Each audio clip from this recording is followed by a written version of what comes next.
Little இந்தியாவின் பொழுதுபோக்கு கூடங்களில் ரகசிய கும்பல்களுக்கு எதிராக அதிகாரிகள் நடத்திய திடீர் சோதனையில் பலர் சிக்கினர். அவர்களில் மதுபோதையில் இருந்த 16 வயது பெண்ணும் ஒருவர். ரகசிய கும்பல் உறுப்பினர்கள் என்று சந்தேகிக்கப்படும் 4 போதைப் பொருளை உட்கொண்டதாக நம்பப்படும் ஆடவர் ஆகியோரும் பிடிபட்டோரில் அடங்குவர். பிடிபட்டோரிடமிருந்து 5 மின் சிகரெட்டுகள் பறிமுதல் செய்யப்பட்டன. சிங்கப்பூர் நாடாளுமன்ற துணை நாயகர்களாக திரு கிறிஸ்டபர் டி சூசாவும் திரு சிய யாவ் சியனும் நியமிக்கப்படவிருக்கின்றனர். நாடாளுமன்ற துணை அவைத் தலைவர் ஜாக்கி முகமது செப்டம்பர் 22ஆம் தேதி இடம்பெறும் அமர்வின் போது அவர்களின் பெயர்களை முன்மொழிவார். குழந்தையின் தள்ளுவண்டியில் மின் சிகரெட்டுகளை மறைத்து வைத்த சிங்கப்பூர் ஆடவருக்கு 700 வெள்ளி அபராதம் விதிக்கப்பட்டுள்ளது.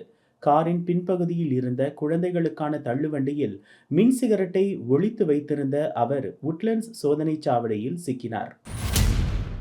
2ஆம் உலகப் போர் முடிவுக்கு வந்து 80 ஆண்டுகள் நிறைவடைந்ததை அனுசரிக்கும் நிகழ்ச்சியில் சிங்கப்பூரை தற்காத்தோருக்கு பிரதமர் லாரன்ஸ் வாங் புகழாரம் சூட்டியுள்ளார். போருக்கு பின் நாட்டை மீண்டும் கட்டியெழுப்பிய முன்னோடிகளுக்கும் அவர் நன்றி தெரிவித்தார்.